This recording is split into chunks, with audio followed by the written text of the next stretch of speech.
Olá, estamos de volta para mais um episódio das HR Talks, uma iniciativa conjunta da Randstad com a Human Resources Portugal. O nosso tema hoje, vamos olhar para o mercado de trabalho em Portugal com base no estudo da Randstad que compara a realidade nacional com a da União Europeia. Tenho 3 convidadas que nos vão ajudar a analisar os dados e perceber como é que Portugal fica na fotografia.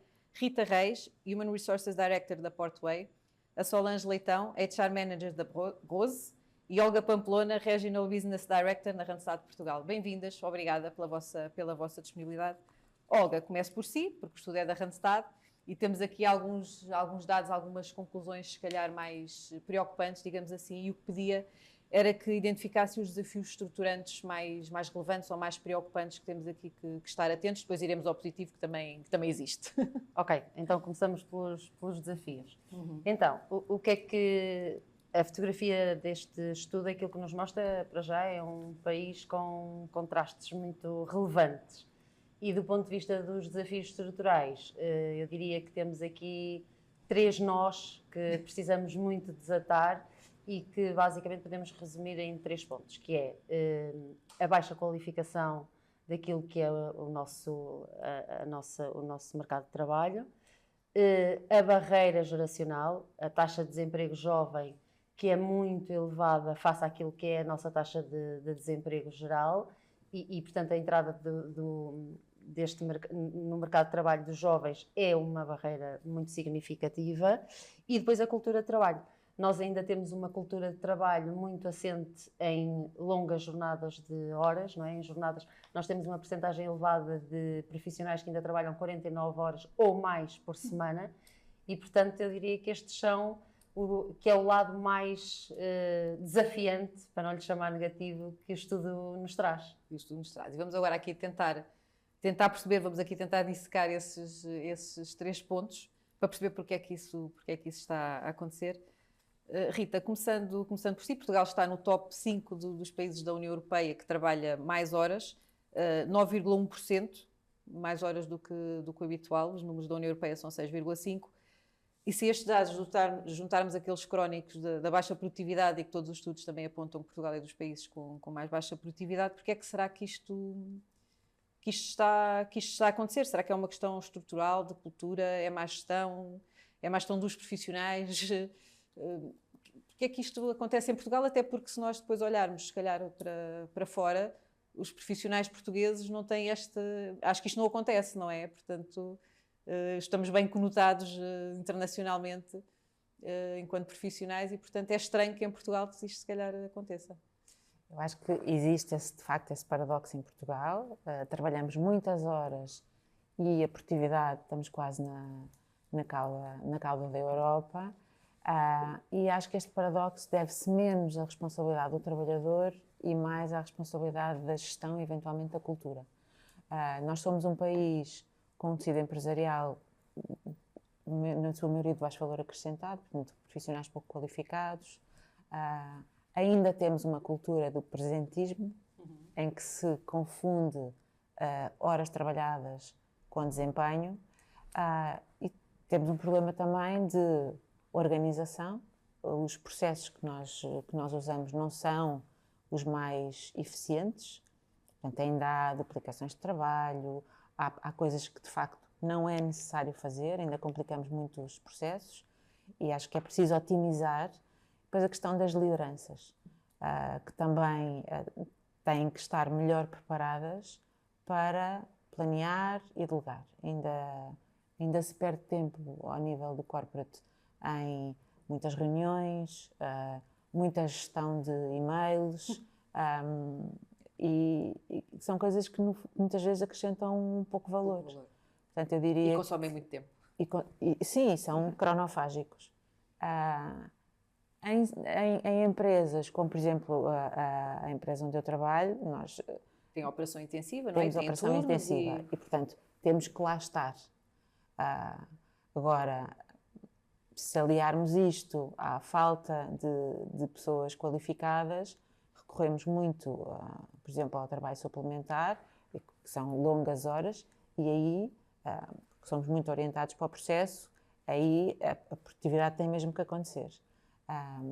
Mas a própria fadiga tem um potencial de perigo, porque a produtividade marginal é fraca e depois trabalhamos... Portanto, é um risco calculado, vocês quando fazem essa Sim. gestão de precisarem de não haver pessoas em número suficiente para não ser preciso recorrer a essas horas extraordinárias, não é? Sim, e há uma coisa que nunca pode estar em causa, que é a segurança, quer dos trabalhadores, quer dos equipamentos, quer dos passageiros. E, portanto, é aqui um equilíbrio difícil de conseguir. Mas acho que a economia, enfim, o tecido empresarial português tem que se sofisticar e precisa de ajuda. Não é? Acho que tem que será que a tecnologia pode dar, hoje não é o nosso tema todo, mas será que pode aí ajudar também a uma maior eficiência? Eventualmente a automação de alguns processos e a própria otimização de processos. Eu hoje ainda vejo muitos processos em que se vê duplicação de tarefas, em que se vê tarefas que nós olhamos e fazemos a pergunta: é preciso fazer isto? E às vezes não é. E às vezes não é. E às vezes se não se fizer não acontece nada. E portanto acho que existe de facto este paradoxo e é menos responsabilidade dos trabalhadores e mais responsabilidade da organização. E da cultura e das empresas. Que demora mais, na verdade, a mudar, não é? Exatamente. Solange, a Rita falou aqui do tema das qualificações e que é de facto aqui um tema que tem aqui dados preocupantes. Temos o dobro da média europeia a nível aqui de profissionais com baixas qualificações. Não obstante, e também já vou pedir depois a Olga para falar sobre isso, tem aqui havido um salto muito significativo, ou seja, temos melhorado muito neste tema, mas ainda estamos aquém daquilo que será necessário. E estando vocês na indústria automóvel, que é altamente especializada, estão em Viseu, pode eventualmente ser mais difícil de encontrar os profissionais com as qualificações que precisam. Sentem aqui esta realidade dos profissionais, da baixa qualificação dos profissionais em Portugal? Sim, é um desafio para nós, empresa, para certas posições, recrutarmos, pronto, porque, como a Leonor disse bem, a nossa própria localização não é-nos muito favorável, porque nós temos jovens que vão para a universidade, dali da região, mas procuram, neste momento, as universidades mais bem localizadas e com melhores referências, que infelizmente a maioria delas concentram-se ao longo da nossa costa litoral e nos grandes centros. O que é que isto acontece? Acontece que estes jovens depois acabam por encontrar trabalho nesse mercado local nas universidades e não retomam a maioria a casa. E isso faz com que nós tenhamos maior dificuldade quando temos que abrir processos para estas posições mais especializadas, porque estamos numa zona centro do país, nomeadamente para cargos de engenharia, altamente qualificados, cargos de direção, ainda muito mais difícil. E é um desafio para nós. Claro que nós temos que procurar sempre empresas de recrutamento especializado para nos ajudarem. E no caso da Brose, ainda temos que outras dificuldades agregadas a estas é porque o grupo decidiu montar estratégias diferentes, como a maioria das multinacionais estão a tratar e a criar, que são share service centers que estão localizados na Europa Central, que fazem os recrutamentos para unidades para toda a Europa. E às vezes eles não entendem o mercado.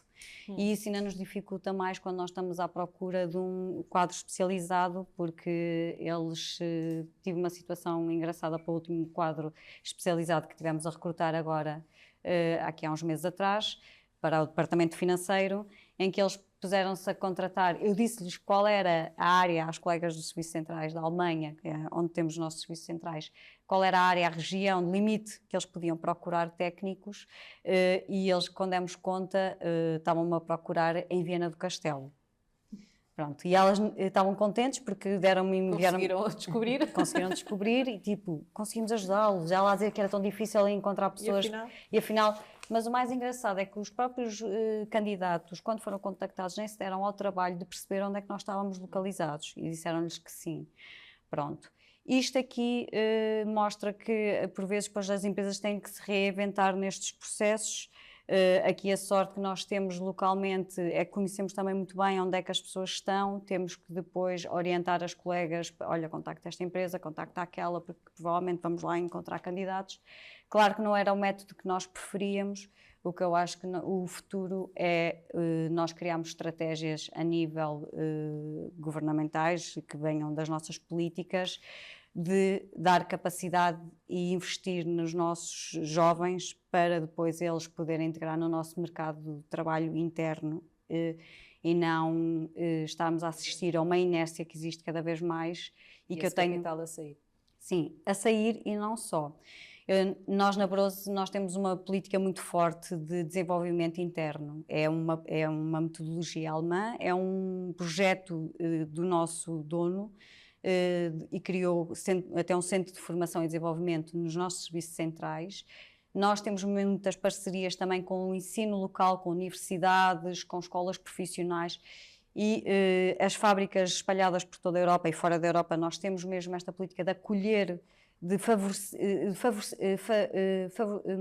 facilitar as escolas, recebemos estágios curriculares, porque muitas vezes é difícil, porque nós já temos quadros limitados que não têm tempo para integrar estes jovens e na Brose isso não existe. Nós recebemos, em média, para perceber, cerca de 5 a 10 estagiários curriculares do ensino médio, que fazem desde o 9º ano até o 12º ano, para lhes dar a oportunidade de eles sentirem o bichinho e depois quererem desenvolver-se e poderem ir para a universidade. Porque nós temos estado a dar conta que cada vez mais os jovens só querem fazer o 12º ano e não veem...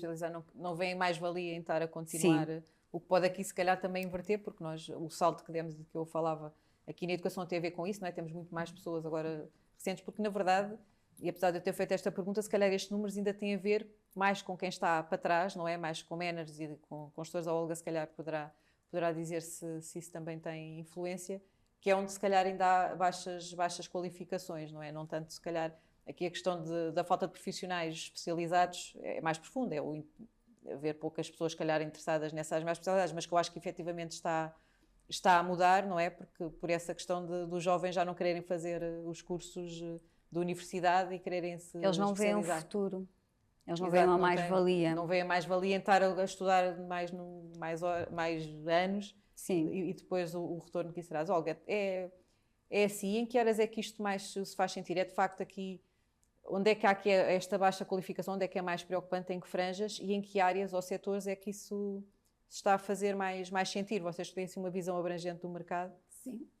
Sim, pronto, eu não sei, não tenho dados para dizer se realmente, isto que a Solange estava a dizer, que os jovens já não querem tanto ir para o ensino superior, é uma tendência, que nós observamos. Até porque as próprias empresas estão a valorizar cada vez menos, exatamente, não é? Exatamente, é uma tendência que nós observamos, depois não sei se isso na prática, se nós já temos dados para... Porque, na verdade, aquilo que os dados nos dizem é o oposto, não é? Que nós triplicámos o número de licenciados. Em relação às baixas qualificações, há obviamente setores que são estruturais em relação a isto, desde logo a agricultura, as pescas, a construção civil, são setores que tendencialmente, pela própria natureza da atividade em si, encontramos muito baixa qualificação, muito emprego próprio e jornadas muito longas, é a norma, não é? Pela própria natureza... Portanto, juntar aqui com o outro problema. Exatamente. Na indústria, é um setor onde isto também ainda é visível. A indústria, apesar de ter feito um processo de modernização muito assertivo e muito, como é que eu ia dizer, muito constante ao longo do tempo, a verdade é que quando nós vamos à base operacional, ela ainda existe e é muito nesta base operacional que ainda está grande parte destes 29%, cerca de 29% de baixa escolaridade. E, portanto, aqui ainda há um trabalho muito grande a fazer. E depois temos aquele setor que é a hotelaria e a restauração, não é? Que é onde nós encontramos o choque da cultura de trabalho, porque é um setor com um peso enorme no nosso PIB, mas onde as jornadas de trabalho longo têm o maior peso. É talvez um dos setores com maior dificuldade em integrar os nossos jovens licenciados, e isto em parte pode justificar este desvio do desemprego jovem. E portanto, eu diria que são estes os setores onde podemos enquadrar isto, sim. E falando no setor do turismo, há aqui um dado também no estudo que a Olga não referiu, mas que tem a ver com a imigração. Sim. Portugal, efetivamente, ainda está abaixo dos números da média europeia e eu calculo que não seja o caso de nenhuma das vossas empresas, mas há aqui de facto setores muito, muito dependentes desta mão de obra imigrante. Rita, acha que no futuro aqui o papel da imigração vai ser fundamental para a nossa economia, não falando no caso em particular da vossa empresa, mas aqui numa visão mais abrangente? Ou está só aqui a colmatar necessidades pontuais e de futuro isto acaba por se equilibrar e não será... Mesmo se quisermos falar da Portway, nós temos uma fatia significativa de imigrantes. Sabia que tinham várias nacionalidades, mas 41. Com 41 nacionalidades. É muito internacional. É muito, é muito. Mas tem um peso, tem então um peso significativo de mão de obra imigrante? Tem, até porque a natureza da nossa atividade caracteriza-se por ser profundamente operacional, trabalhamos quase 24/7, com condições de trabalho, enfim, muitas vezes ao frio, à chuva, ao calor, ao sol, e que estão sujeitos ao clima, que muitas vezes é adverso, e do ponto de vista físico, temos uma parte significativa dos nossos trabalhadores onde a demanda física é muito importante. E isto leva a que seja difícil encontrar nacionais que queiram trabalhar connosco, quer pelo envelhecimento da população, quer também por as pessoas não estarem disponíveis a aceitar as condições que nós e muitas vezes o turismo também, porque trabalhamos com margens muito baixas, as condições que nós temos para oferecer. Sem os imigrantes nós não conseguíamos manter a atividade, satisfazer as necessidades dos nossos, cumprir os nossos compromissos com os nossos clientes. Agora, há aqui um ponto que eu acho que é crucial e deixando de falar do caso da Portway. A imigração está, neste momento, do meu ponto de vista, a responder a necessidades de curto prazo. Não se está a olhar para o tema de forma estruturada, não é? Sim, e portanto, enquanto nós não formarmos as pessoas, lhes dermos condições para trabalharmos numa boa integração e termos políticas de diversidade, nós, enfim, Sim, Portugal, e tivemos uma política de diversidade e inclusão que de facto tenha efeito de darmos formação a essas pessoas, estamos apenas a adiar um problema, porque estamos a responder no curto prazo. Acho mesmo muito importante nós termos uma abordagem diferente com os imigrantes que no fundo vêm garantir que a nossa economia continua a funcionar. E do ponto de vista de longo prazo, porque neste momento estamos a adiar um problema e não estamos a resolvê-lo. Certo. E porque de facto com a nossa curva, com o envelhecimento da população, de facto não é expectável que o cenário vá mudar, até por os outros motivos que referiu em relação às condições e tudo mais. Solange, aqui outro tema, aqui o terceiro ponto que a Olga referiu tem a ver com a taxa de desemprego jovem. Um dos pontos positivos é que de facto nós em termos de taxa de emprego está elevada, está alinhada com a Europa. A taxa de desemprego também, mas depois aqui no desemprego jovem há aqui de facto valores acima da média europeia. O que parece um bocadinho contrassenso quando estamos sempre a ouvir as empresas a dizer que têm dificuldade em recrutar os jovens. O que é que está aqui a acontecer para haver é porque não vêm preparados, não têm as competências necessárias? Porque é que, da sua perspectiva do mercado, porque é que isto está a acontecer, é que esta taxa de desemprego jovem tão elevada? Ou mais elevada do que a média europeia? Sim, é assim, na minha opinião, nós tínhamos que reformular, eu sou muito ligada à educação, a educação é uma paixão que eu tenho muito grande, e por isso que sinto-me muito feliz pela aquela cultura que a Brose tem, que acabei de reforçar, de uma ligação muito junta, muito... À academia? Sim, à parte das escolas profissionais e ensino, porque eu acredito que qualquer evolução de qualquer país é através da cultura do ensino, pronto. E eu sinto que o nosso ensino está obsoleto. ensinamento e a preparação, nós não temos um programa que estamos preocupados em encaminhar os jovens para as necessidades do país, para as necessidades das empresas, para aquilo que o país precisa, a força, e estamos a deixar os lobbies políticos e do ensino superior e por aí adiante, da educação, para os jovens escolherem aquilo que supostamente ou é um sonho ou é para aquilo que a média deles tem. E o que acontece é que depois isso tem resultados e eles veem, e temos atravessado anos desde a década de 90, que há cada vez mais pessoas que se foram formando, e bem, mas que depois, quando acabavam essa formação superior, não tinham colocação, não tinham um retorno daquele investimento que fizeram uma vida, porque isto é um investimento que nós fazemos para a nossa vida, e esse investimento tem que ter um retorno. E quando nós deixamos ver esse retorno, nós perdemos esperança. E estes jovens são muito mais informados, têm acesso a plataformas e a uma conexão, uma globalização muito maior do que todas as gerações anteriores tiveram, e eles veem nisso uma desmotivação. Para que é que eu vou estar aqui a esforçar-me, a ter um esforço extra, se depois não vou ter retorno? E é isso que está a acontecer, que vai continuar, que se nós não mudarmos as políticas de ensino do nosso país e não começarmos a direcionar mais as universidades e o nosso ensino para aquilo que as empresas e o país precisa, a taxa de desemprego dos jovens vai cada vez aumentar mais.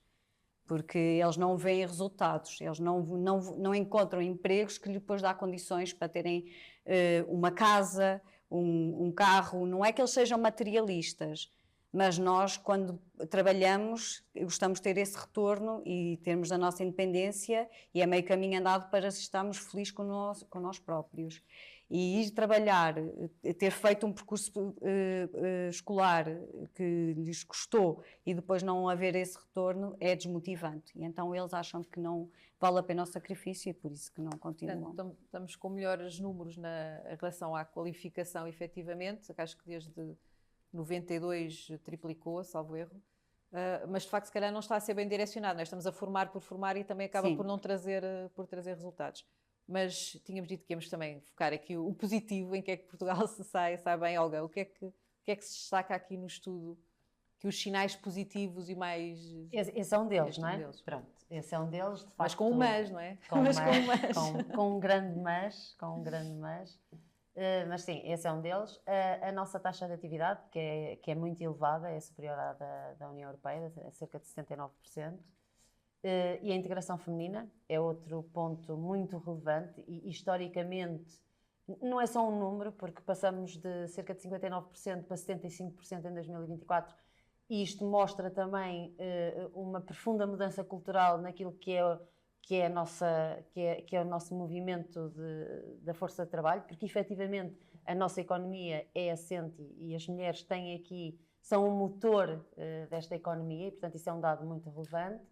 E depois há também um outro dado positivo que tem a ver com o facto dos jovens que, não trabalhando nem estudando, nós temos aí de facto uma percentagem inferior à da média da União Europeia.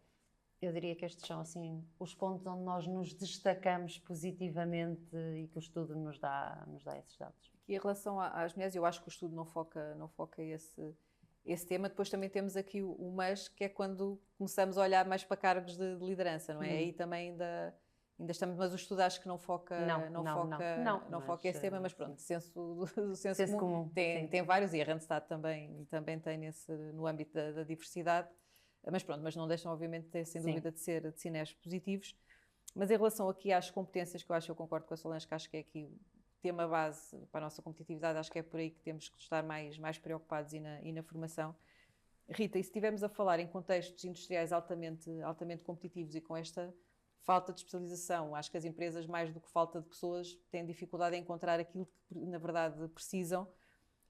O caminho passará mais por tentar reter ou fidelizar o talento nacional. Enfim, temos aqui a questão salarial, que é todo um outro tema onde não estamos bem na fotografia, mas passa mais por tentarmos fidelizar os nossos profissionais e tentar direcioná-los mais para aquilo que é a realidade do mercado, as necessidades do mercado. Ou temos que ir importar competências, e não estamos a falar aqui só de mão de obra imigrante. Enfim, nós aqui, quando falámos há pouco, é mais não qualificado ou ou não altamente qualificada, e portanto como é que temos que olhar para este tema? Ou melhor, o que é que as empresas estão a fazer também, não é? Se têm que estar a olhar obrigatoriamente para fora, para irem procurar o que precisam. As empresas muitas vezes têm que de facto olhar para fora para procurarem o que precisam, mas eu acho que não é preciso escolher entre reter talento ou ir buscar talento fora. E se tivermos que Sim, não é escolher, é o que é que as empresas vão ter mais que fazer, qual é que será o caminho mais realista, digamos assim, perante o cenário que temos atualmente. Eu vou pegar também, concordo completamente com aquilo que a Solange acabou de referir, e eu acho que se tivermos que priorizar, precisamos, claro, de reter talento, porque não faz nenhum sentido Portugal investir no ensino público, investir nestas pessoas e depois perder este investimento para as pessoas irem produzir para fora. Acho que temos que criar condições para reter o talento que formamos, e acho que tem que haver aqui mais diálogo entre a universidade e o tecido empresarial. As empresas são clientes das universidades e, portanto, têm que adaptar, enfim, não quero materializar muito isto, mas têm que adaptar o seu produto, que são os cursos que ministram todos os anos, às necessidades da economia. Portanto, acho que existe ainda este divórcio, mas tem que se conjugar, a universidade tem que falar com as empresas e tem que se perceber o que é que o mercado precisa, onde é que estão as dificuldades, onde é que falta de mão de obra, quer no curto, quer no longo prazo. E depois, acho que sim, ir buscar também pessoas fora, mas de uma forma estratégica e competitiva, no fundo, também para trocarmos experiências do ponto de vista da inovação, do desenvolvimento, da tecnologia. Acho que sim, faz sentido ir buscar pessoas fora. Mas não como uma primeira solução. Exatamente, mas de uma forma estratégica. Portanto, tem que haver uma preparação, e isto é uma mudança, vai ser uma mudança demorada e de longo prazo, porque reter os nossos talentos, as empresas vão ter que melhorar e melhorar a sua produtividade para ter condições. Para poder oferecer melhores condições. Exatamente, para poder oferecer melhores condições. E termos um mercado de pessoas disponíveis para trabalhar que sirva às necessidades das empresas, para que depois vamos buscar as competências fora, mas mais numa ótica de intercâmbio de boas práticas, de uma forma estratégica. Por acaso tenho ideia daquilo que percepciono no mercado, que essa realidade, as empresas estão de facto a tentar aproximar-se mais, ou vice-versa, juntam-se até para fazer cursos específicos para colmatar determinadas necessidades, não é? Portanto, se calhar só por necessidade, não é? E não de forma ainda estratégica, que é o que será necessário, mas começam um bocadinho a mudar essa realidade, não é? Já há aqui uma... Sim, começa, mas eu acho que as empresas não se podem substituir à responsabilidade do Estado. Em olhar para este tema olhar de forma... para a economia de uma forma holística e perceber que o ensino tem que servir o nosso tecido empresarial. Sim, não faz sentido estar a formar pessoas só para desemprego, não é? Para desemprego, só para dizer que temos taxas de qualificação. E que depois vão para fora. No fundo, perdemos o investimento que fazemos. Que foi feito.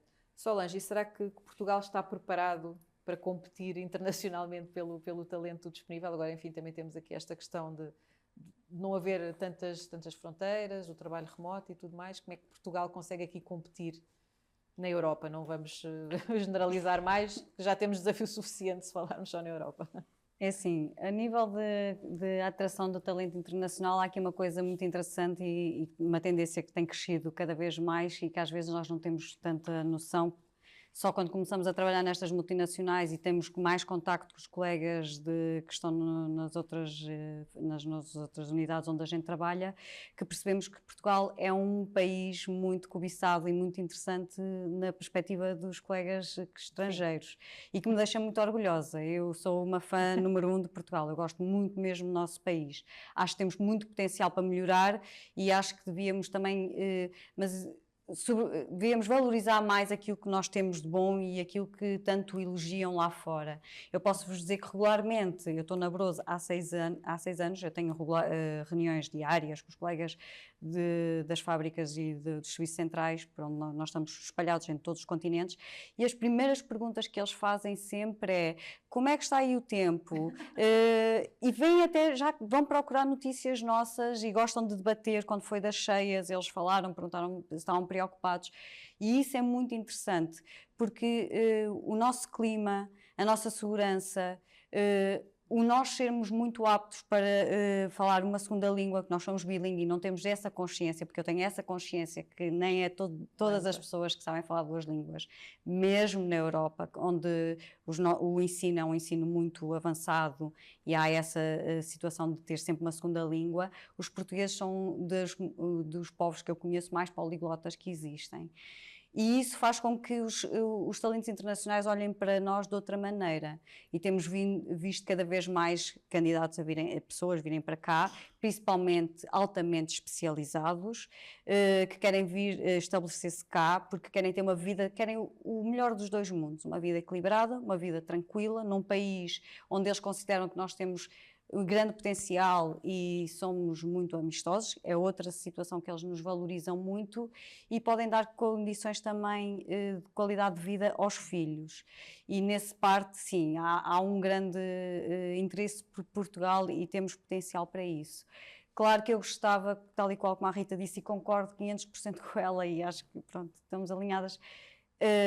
Eu gostava de ver era um mix entre o talento internacional e o nosso talento nacional, ou seja, não só ir buscar, estar preocupada em atrair talento internacional, mas E aproveitar o que existe. Sim, pegar no nosso Europa. talento nacional, desenvolvê-lo e porem a trabalhar em conjunto com o talento internacional para termos o melhor dos dois mundos. E acho que esse é o caminho que nós devemos de apostar no nosso país.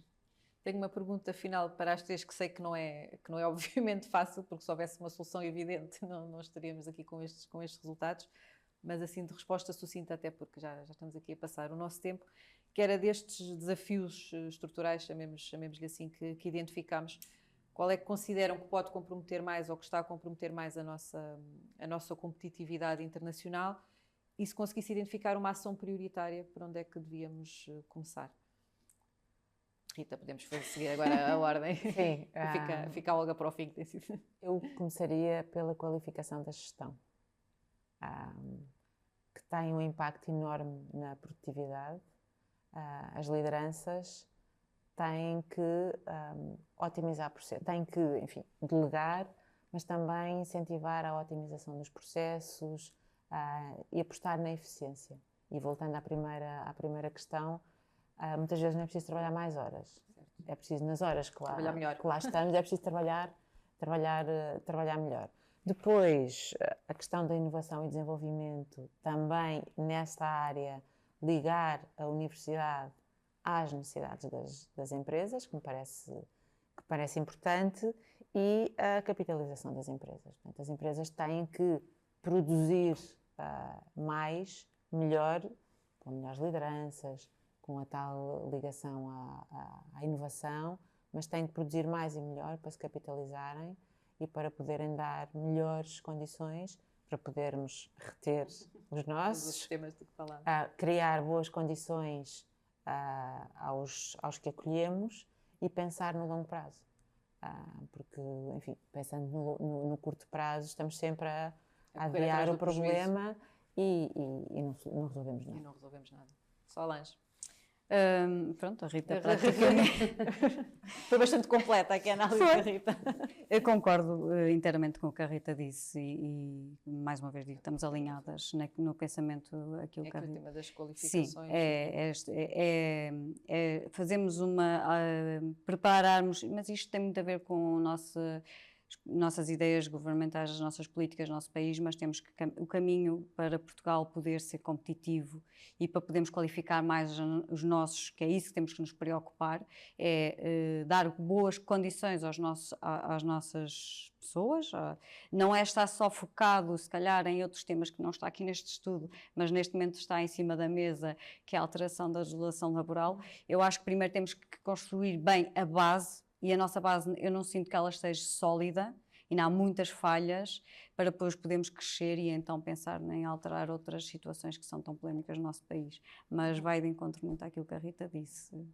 O sucesso é nas qualificações que temos e bem estruturadas, principalmente. Olga?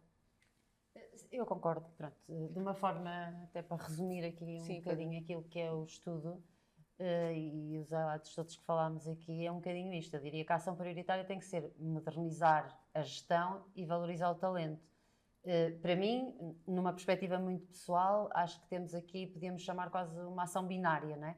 Nós temos, por um lado, a dificuldade da entrada no mercado dos jovens e, por outro, a saída ou a transição dos séniores. Porque não abordámos muito este tema, mas o estudo dá muito essa nota e é um dado muito preocupante, que é o desemprego sénior e nomeadamente a partir dos 45 anos. Esta faixa etária tem aqui um problema sério e tem um emprego de longa duração e tem, porque o país ainda não conseguiu resolver um problema que é a requalificação destas pessoas e a reintegração destas pessoas. E porque, na verdade, é como a Rita e a Sónia estavam a dizer, as empresas só vão conseguir, quer do ponto de vista dos jovens, quer do ponto de vista desta faixa etária, reintegrar estas pessoas, se também forem capacitadas para reinventar funções, reanalisar, porque no fundo aquilo que nós estamos a fazer e aquilo que o estudo também nos mostra é nós estamos a competir com esforço físico e tempo versus uma União Europeia que já está muito focada... Sem acrescentar valor acrescentado, não é? Exatamente, que já está muito focada em alta qualificação, tecnologia, energia dos jovens e por aí fora. Portanto, eu diria que se nós quisermos ficar bem na fotografia, nós temos efetivamente que ter aqui esta ação dupla, que é olhar para os jovens e olhar para esta faixa etária e para a qualificação, porque de facto é esta herança que carregamos. Não porque estas pessoas não tenham tido vontade de ser qualificadas, mas porque efetivamente não tiveram essa oportunidade. E porque saem de um mercado de trabalho também muito tradicional e que é preciso requalificar. E eu diria que enquanto não abandonarmos ou esta herança não for um bocadinho mais leve, enquanto isto persistir, nós vamos ter muita dificuldade em criar efetivamente valor alto acrescentado. Acho que temos aqui um ótimo tema para uma próxima HR Talk. Portanto, muito obrigada às três pela vossa disponibilidade. Obrigada também a quem esteve a assistir. Voltamos em breve com um novo tema e novos convidados. Obrigada.